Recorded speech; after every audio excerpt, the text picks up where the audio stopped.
Agora já está gravando, aí agora está valendo, né? Mas podemos bater um papinho aqui, como dá, porque depois a gente corta ali, tá?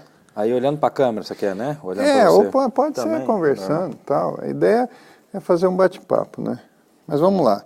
Estamos aqui em Campo Grande, hoje é dia 6 de agosto de 2019, participando do 3º Fórum de Agricultura Sustentável. Esse que leva o título de A Evolução Verde, conta com algumas palestras muito interessantes que estão acontecendo nesse momento. E eu estou aqui com o Dudu Jacinto, né, aqui num lugar reservado do lado, para bater um papo com ele. E vamos lá, assim, para começar, Dudu, só para o pessoal conhecer, né, qual que é a sua profissão, a sua atividade e onde que você exerce ela? Tudo bom, Edinho? Estamos aqui no fórum, satisfação muito grande, o fórum está bem movimentado, pessoal de sempre e muitas caras novas também. É uma coisa, foi legal que pessoas que há 3, 4, 5 anos atrás a gente vinha conversando, a pessoa não fazia muita questão e estou vendo bastante dessas caras aqui, o pessoal começou a despertar, então muito interessante. A minha atividade, eu sou produtor rural aqui no Mato Grosso do Sul, basicamente na Serra da Bodoquena, no oeste do estado, onde a gente desenvolve atividade pecuária e agrícola, né? A gente faz integração lavoura-pecuária lá. Muito legal, Dudu. E o Dudu, que é uma pessoa que é muito fuçada, né? A gente sabe que o Dudu gosta de estudar, né? Vira o Google do avesso, não dá para falar biblioteca mais, mas ele, né, desencava aí cada pesquisa e cada pesquisador fantástico. O Dudu, do ano passado para cá, o ano passado o evento foi em Goiânia, né, e levava o título da A Nova Agricultura, uma nova agricultura. E esse ano a Evolução Verde, né? O que é essa evolução, né? O que está acontecendo nesse momento que a gente pode considerar como um avanço na agricultura, né, e nesse processo de agricultura sustentável? O título da evolução, alguém sugeriu e não foi no primeiro momento um trocadilho, mas logo caiu a ficha do trocadilho da Revolução Verde, né? Então, está evoluindo para esse lado, técnicas aí que tinham sido deixadas de lado, e a própria, né, rochagem, hoje tivemos uma palestra muito bom do Cruciol, mostrando professores que, no caso dele mesmo, sempre praticou agricultura tradicional, da academia, e começou a observar que tinha resultado no campo. Então, o questionamento de pesquisadores, se está funcionando no campo, cabem a nós pesquisadores mostrar, tentar fazer entender o porquê. Porque a pesquisa direcionou muito para um lado e as principais cabeças, as universidades direcionaram e técnicas como essa da rochagem ficaram de lado. Então, eu acho que é uma evolução muito grande no sentido de as próprias entidades de pesquisa, as principais cabeças, se alertaram. No primeiro momento, muitos querem negar porque está acostumado do outro jeito, acha que já estudou tudo, que é PhD, e agora não, vamos estudar. Se tem alguns fazendo, ou muitos já, e está tendo resultado prático, vamos mostrar de forma científica, estatística, como que esse processo ocorre. Perfeito. E agora, do ponto de vista da comunidade, do coletivo, essa evolução verde, a gente está até vendo na palestra do Cruciol, né, uma certa visualização de que os resultados também refletem nos nutrientes, né? E esses nutrientes, eles fazem, muitas vezes, muito mais bem para o ser humano, que tem que ser assim mesmo, porque trata-se de um alimento, né, do que muitas vezes para a planta. Então, acho que temos nutrientes que estão relacionados com a planta e tem nutrientes que é para o ser humano. Como é que a gente faz esse balanço, né, entre para o produtor rural, que tem que pensar em produtividade, tem que pensar em sustentabilidade, no resultado econômico da atividade dele, mas ele também está observando que ele pode, junto com isso, apresentar um produto com mais qualidade nutricional? Existem inúmeras maneiras, mas hoje, do que a gente vem estudando e essa turma aqui, eu tenho visto 2 caminhos de remineralizar tanto o ambiente produtivo quanto o produto final que vai para o consumidor. Então, uma delas a gente citou agora aqui, que é a rochagem, onde usa-se farinha de várias rochas, né, resíduos de rochas, e essas rochas são a origem de formações dos solos, então elas contêm quase que a tabela periódica inteira.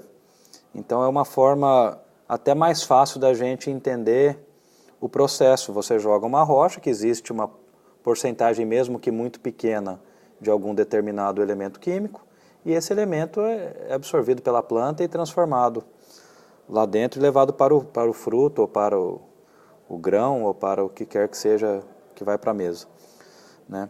A outra forma, os próprios solos, mesmo que antigos, ainda contêm os minerais, porém estão em estruturas cristalinas de, muitas vezes, difícil acesso da planta a absorver. Perfeito. Então, eu tenho um foco até maior do que da rochagem, na melhoria de condição de vida dos micro-organismos de solo.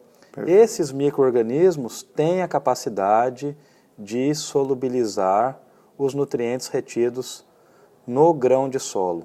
Para o leigo, né, solubilizar significa liberar, né? Isso, disponibilizar. Disponibilizar, né? Para a planta e para o alimento. Porque hoje nós temos uma classificação do solo fisicamente, basicamente em argila, silt e areia. O pessoal sempre fala que a terra argilosa é a terra mais fértil. E exatamente o grânulo, essa classificação é feita é determinante o tamanho desse grão, né? A argila é muito menor, é um grão pequenininho, e a areia é um grão grande e Perfeito. Mais cristalizado. Então é muito mais fácil retirar os nutrientes, os elementos químicos da argila do que da areia. Por isso que a areia é terra pobre, mas ela contém sim, basta ver o coco da Bahia. Perfeito. Você planta o coqueiro na areia, e todo mundo não fala que a água de coco é rica em minerais? Exato. Então, como que o coco faz isso? Ele tem uma microbiota específica na raiz dele que facilita esse trabalho de tirar os minerais da areia e fazer água de coco, que é um alimento maravilhoso. Muito bom exemplo. Né? E isso, a ideia é levar essa analogia para outros tipos de para produção. Todas as culturas, né? Isso é determinante. Inclusive pecuária, né? Inclusive pecuária, né? Então, determinados tipos de pastagem têm capacidades diferentes, né? Você vê a umidícola, que todo mundo planta umidícola em terra ruim, tem gente que discrimina a umidícola, não dá ganho de peso. Põe num solo mais fraco, mais difícil, mas ela tem... no caso dela, até os fungos, não são nem as bactérias. Ela tem a capacidade na raiz dela de fazer metabólicos que estimulam a produção de fungos, e fungos têm mais facilidade que bactérias de extrair nutrientes da areia. Então, são relações simbióticas das gramíneas. Gramínea que vai em terra mais fraca é porque ela consegue multiplicar micro-organismos na raiz dela Perfeito. Que tem maior capacidade de absorção desses nutrientes em lugares mais difíceis. Ô Dudu, nessa linha, o que a gente vai ter hoje, né, com a palestra do Rádico, e eu estou sabendo também que logo depois do evento ele vai dar um curso, né? Qual que é a contribuição que a gente vai ter através da ciência que ele vem estudando e o que ele vai transferir como conhecimento agora? O Rádico, para mim, está sendo muito interessante ele aqui. Eu já havia lido algumas coisas sobre ele no passado. Estava deixando para estudar até mais para frente, porque é um cara muito avançado. Ele está num tempo à frente ainda do que nós estamos aqui. O Dudu falando que ele está avançado, meu Deus do céu. O Rádico E temos a felicidade de ter o Rádico aqui em Campo Grande. Então, o estudo que eu ia deixar... Mas qual que é a abordagem dele? Conta pra gente, Dudu. A princípio ele está como homeopatia, que a homeopatia nesse meio aqui nosso de sustentabilidade já está sendo muito utilizado, né, no tratamento das lavouras. Tem muita gente de pecuária também utiliza na pecuária, E eu, de formação, na minha família, ninguém usava homeopatia na saúde nossa. Eu vim descobrir nesses estudos. E tenho bons resultados na agricultura com homeopatia, né? O pessoal tem conseguido fazer plantas mais resilientes que estão tendo menos ataques de insetos. Então, se numa lavoura convencional aí acaba fazendo 5 aplicações para percevejo, normalmente em lavouras que têm sido tratadas com homeopatia estão fazendo 1 ou 2 aplicações do percevejo. O percevejo incide menos na lavoura, né? E a homeopatia melhora a resistência da planta, equilibrando, né? Tem a ver com física quântica, equilibra a imunidade, né, da planta. O rádico já está num processo um pouco já na frente da homeopatia, pensando apenas em planta ou indivíduo. O rádico trata o ambiente, né? Ele trabalha com uma coisa similar à geobiologia, que vai estudar a energia do ambiente, né? Então, mas eu já havia estudado um pouco com técnicas antigas, onde se usa pêndulo, observação um pouco mais empírica, e faz o tratamento. E eu estou há 2 anos fazendo alguns experimentos lá na fazenda, e realmente meus 2 talhões, que eram os piores, estão tendo um resultado igual aos dos melhores a partir da geobiologia. É cedo, eu não tenho nível de detalhamento, experimento científico, é nível de produtor e observação, mas tenho gostado. E o rádico, um pouco que eu já conversei com ele aqui antes do curso, ele se utiliza de imagem de satélite, fotografia através de drone. Falou, você tem um dronezinho lá desses normais, tira as fotografias e nós vamos traçar as linhas através da observação das plantas, da saúde das plantas na sua propriedade. Com isso você vai entender o fluxo energético dentro da propriedade. A partir desse entendimento, que você vai entender que existe uma linha como se fosse rios, você vai observar isso na imagem da sua propriedade, e aí sim vamos trabalhar a cura para equilibrar aonde tem energia demais e onde tem energia de menos. É fascinante um projeto como esse, uma visão como essa e um ambiente como esse, né? Conviver, interagir, entrar em sinergia com um ambiente desse é uma satisfação enorme, principalmente para quem produz, né? Coisas que a gente não imagina. Eu não imaginava 4, 5 anos atrás o tanto de conhecimento, e o grupo tem esse perfil que é interessante, que é de compartilhar conhecimento aqui, né?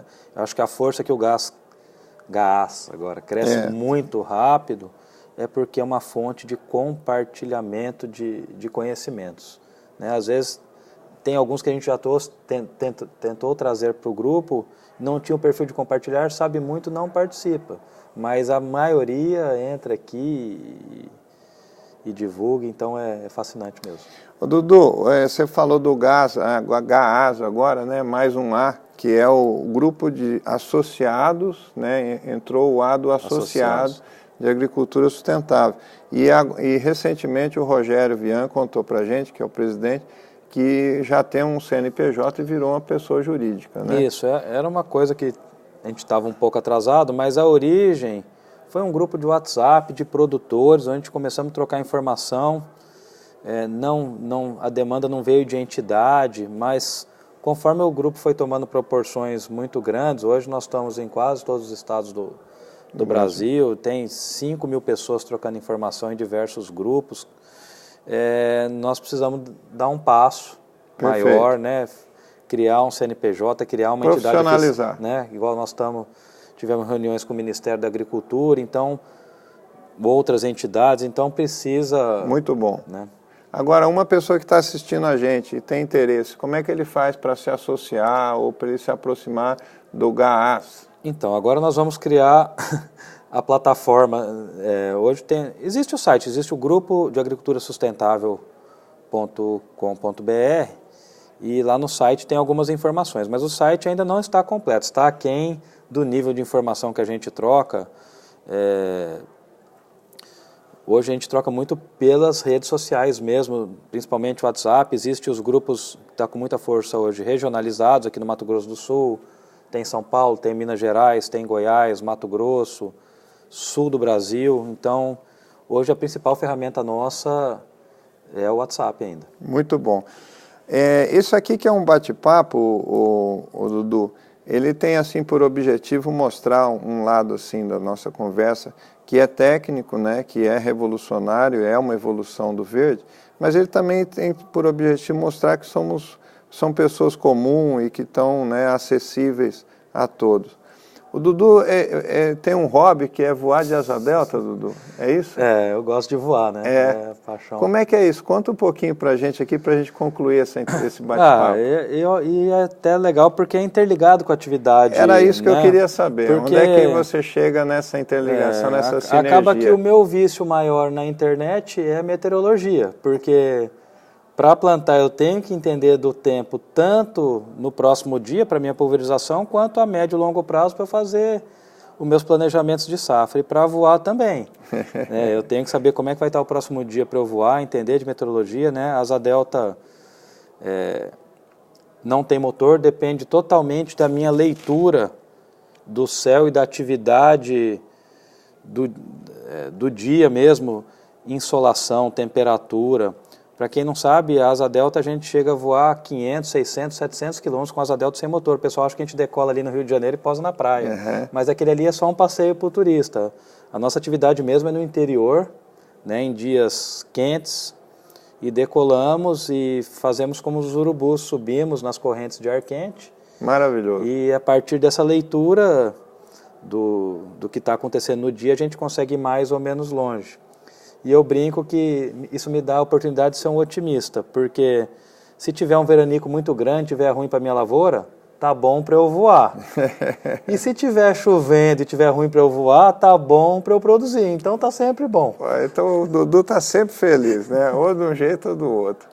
É isso aí, Dudu. Muito obrigado pela sua visita. Tá joia, valeu. Obrigado, contribuição. Tá joia. Obrigado aí. Esperamos estar juntos muitos anos ainda, né? E que o gás evolua, né? Isso. Não somente da evolução verde, mas com uma entidade, como uma contribuição para a sociedade e para o produtor rural. Tá certo. Obrigado aí por estar mostrando o trabalho e tenho certeza que isso aí também vai gerar frutos, novas pessoas através, né, das entrevistas, da divulgação vão poder compartilhar com a gente. Esse é o caminho, essa é a mídia que a gente tem na mão, essa é a ferramenta, né? E essa é o objetivo nosso. Tá joia. Obrigado.